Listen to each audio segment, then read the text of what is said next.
Enfin, les 6e journées des chargeurs célébrées à Libreville, la capitale gabonaise, sous le thème du repositionnement des conseils des chargeurs africains face aux défis du 21e siècle. Les travaux viennent de s'achever à Libreville en présence du ministre délégué au transport, Emmanuel Jean-Didier Billet. Voilà pour les titres. Madame, Monsieur, bonsoir. Merci à vous de nous rejoindre sur Gabon Télévision et bienvenue à cette édition d'information, la principale de la soirée. Le Gabon, élu, vous le savez, à la tête de la Commission des droits de l'homme de l'ONU, l'Organisation des Nations Unies, une élection qui atteste de la volonté de réforme du président de la République, Ali Bongo Ondimba, engagé dans ce combat sur la promotion des droits de l'homme, le regard de la presse présidentielle. Bienvenue au Volmico, Barthel Boisse, Anissé Sombaboubou. Sur l'échiquier politico-diplomatique international, le Gabon est une voix qui compte depuis plusieurs décennies. Et depuis le 12 novembre 2012 désormais, avec son élection à la Commission nationale de l'ONU pour les droits de l'homme, le Gabon réaffirme sa position avant-gardiste dans ce combat pour la protection et la promotion des droits de l'homme. Et cette élection est sans contredit la manifestation, oui, il faut le dire, la manifestation de la reconnaissance des efforts fournis non seulement par le président de la République qui impulse cette dynamique en la matière, mais par l'ensemble aussi de l'exécutif dans le cadre des politiques de respect des droits de l'homme dans notre pays. 187 pays sur 193 ont donc approuvé le discours politique, mais surtout le processus de réforme initié par le président Ali Bongo Ondimba depuis l'année 2009. Et cette année, les populations gabonaises doivent également le savoir, précisément le 23 octobre 2012, mais nous en reparlerons certainement de façon circonstanciée. Le Gabon a présenté son rapport national sur les droits de l'homme devant le Conseil des droits de l'homme. Cette élection, selon moi, est une victoire et un succès. Un succès lié à l'engagement du chef de l'État d'abord et de l'ensemble de l'exécutif dans la promotion et la protection des droits de l'homme dans notre pays au niveau international. Et je pense que, engagés sur cette voie, nous devons poursuivre nos efforts à l'effet de pouvoir nous améliorer davantage en la matière et de jouer pleinement notre rôle de façon honorable au sein de ce Conseil des droits de l'homme, comme nous l'avons fait au sein du Conseil de sécurité des Nations Unies. Pour le chef de l'État, très attaché aux libertés fondamentales, les droits de l'homme constituent un idéal, tel que défini par la Constitution de la République gabonaise et la Déclaration universelle des droits de l'homme et du citoyen de 1789. Dans tout pays, la consolidation de l'état de droit repose sur une justice indépendante et impartiale permettant de garantir la paix sociale et la sécurité, de protéger les droits des plus vulnérables et de prévenir les extrémismes et les intolérances. Cette conviction m'a amené à initier de profondes réformes qui visent à rendre les institutions judiciaires plus cohérentes, plus efficientes, plus transparentes, plus accessibles et plus équitables. À ce titre, nous avons adopté des lois visant à protéger les droits des femmes et des enfants pour lutter contre les discriminations ancrées dans les pesanteurs culturelles. C'est le cas du nouveau régime judiciaire de protection des mineurs qui permet de lutter contre le trafic des enfants. Le Gabon a aussi initié la résolution 65/189 de l'Assemblée générale sur l'institutionnalisation du Journée internationale de la veuve. Les acteurs sociaux au Gabon, tels que la fondation que préside la Première Dame, participent à tout cet effort. Si les droits de l'homme constituent un idéal, c'est indéniable, le Gabon connaît des évolutions significatives dans ce domaine. La bataille pour le président de la République, depuis son accession à la magistrature suprême, réside donc en la quête permanente de cet idéal commun, gage de développement et de prospérité pour la nation équatoriale et son étendard vert, jaune et bleu. Les syndicats et confédérations syndicales gabonaises à la primature. La réunion présidée par le Premier ministre, chef du gouvernement Raymond Ndongsima cet après-midi pour désamorcer la bombe. Vous le savez, un préavis de grève générale est sur la table du gouvernement de la République. Les précisions, Claudette et Auré Richand, Olivier Antonio Dibal, presse primature. Suite au préavis de grève de 3 jours déposé en fin de semaine dernière par 16 organisations syndicales des travailleurs du Gabon, le Premier ministre chef du gouvernement Raymond Ndongsima a spontanément convié à la table des discussions les responsables de cette partie de la société civile. Il était entouré du ministre de l'économie, de l'emploi et celui du budget et fonction publique ainsi que leurs délégués respectifs. Je pense que c'est le texte que vous m'avez envoyé et me conformant aux usages, et comme vous l'avez vous-même indiqué dans la lettre, vous avez dit que vous étiez ouvert au dialogue pour le démarrage des négociations. J'ai voulu immédiatement, dès vendredi, saisir les uns les autres pour vous demander de venir me rencontrer aujourd'hui.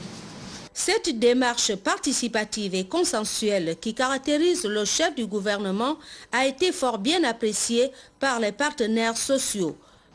Votre sage réaction d'accepter de nous recevoir mérite tout de même d'être saluée car elle permettra de nous mettre à l'abri d'une explosion sociale que nous ne souhaitons pas.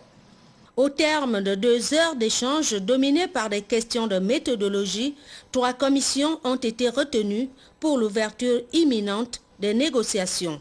Nous venons simplement d'enclencher le processus de discussion.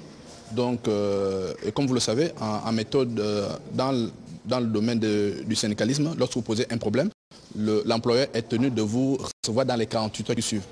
Donc, nous remercions déjà le Premier ministre de nous avoir reçus. Et d'avoir tracé les voies des négociations qui vont démarrer lundi 26 au matin.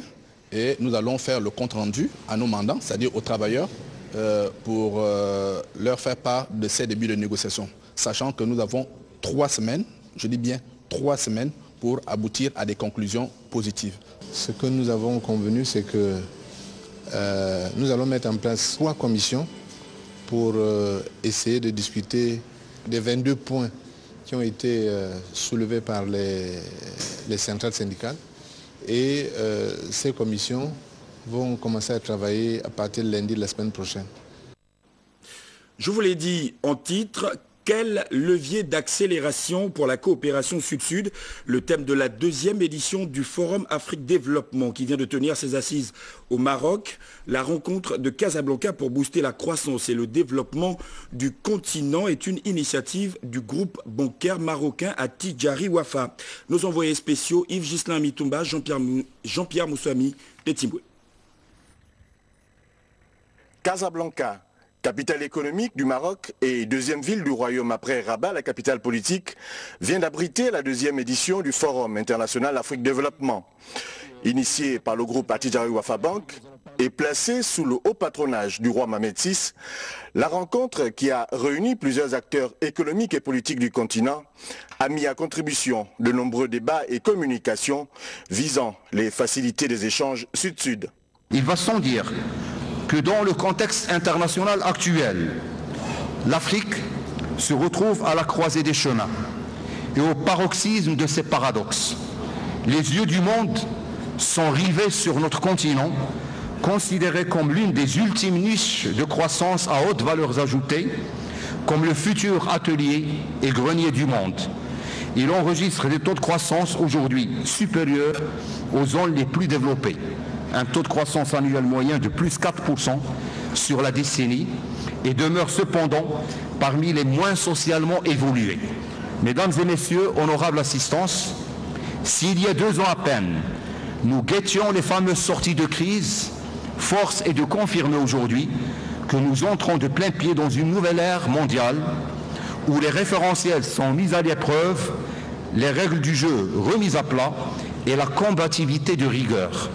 devant une assistance de plus de 1300 décideurs venus de 12 pays du continent, parmi lesquels le Gabon, avec sa forte délégation, le ministre délégué marocain des Affaires étrangères, au nom du gouvernement, a indiqué que le renforcement de la coopération Sud-Sud est la voie à suivre pour une Afrique encore plus compétitive. Le Maroc dispose de nombreux atouts sur lesquels nous sommes appelés, gouvernement et privé, à capitaliser. Notre situation géographique, porte de l'Europe, avec une relation de statut avancé, avec des accords de libre-échange avec un certain nombre de pays, des partenariats stratégiques, et dernièrement avec les pays du Conseil de coopération du Golfe. Notre identité africaine et notre appartenance à l'hémisphère sud nous prédisposent à jouer un rôle important. Vu que tous les économistes reconnaissent que l'Afrique va être le continent de demain en termes de développement, il est clair que les Africains doivent se positionner et que pour cela, il faut qu'on se connaisse.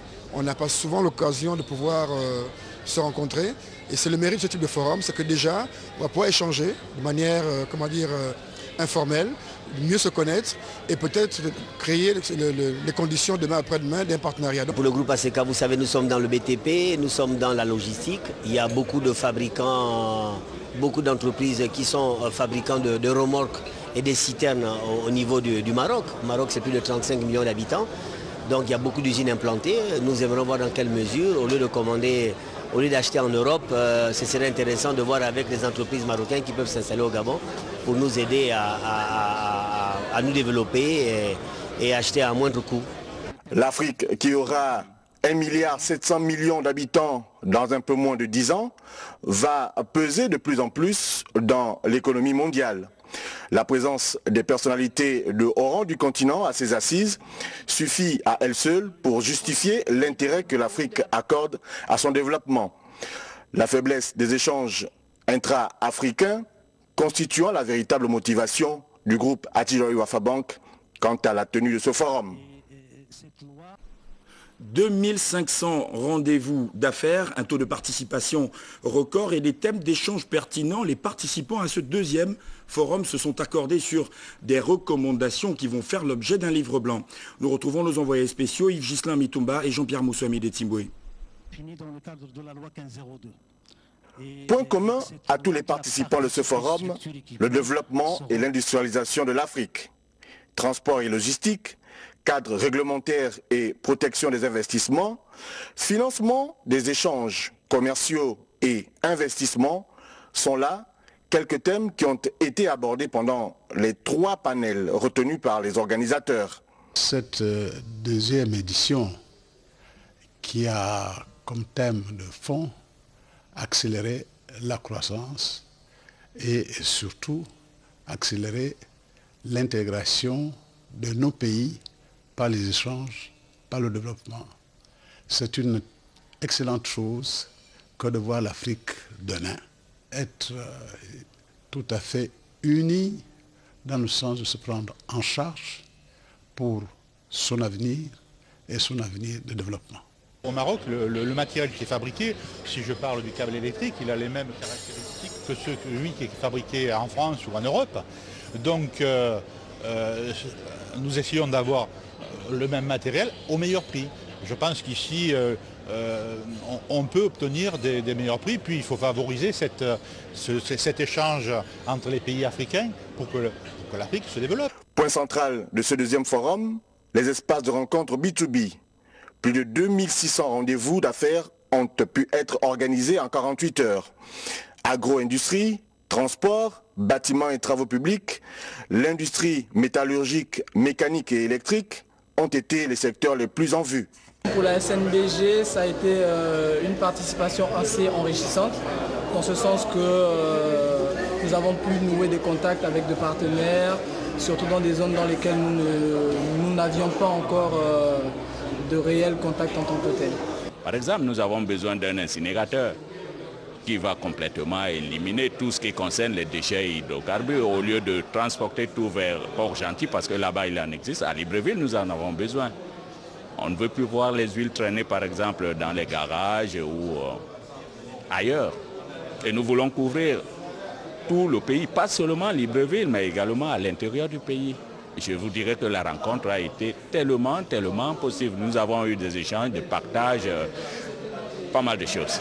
L'enseignement à tirer, c'est premièrement l'institutionnalisation de ce forum international Afrique Développement, qui représente, je dirais, une grande journée pour la communauté économique africaine, dans la mesure où il permet de rencontrer les différents opérateurs de tout secteur, de tout pays, pour échanger et pour identifier les possibilités de développement de leur volume d'affaires.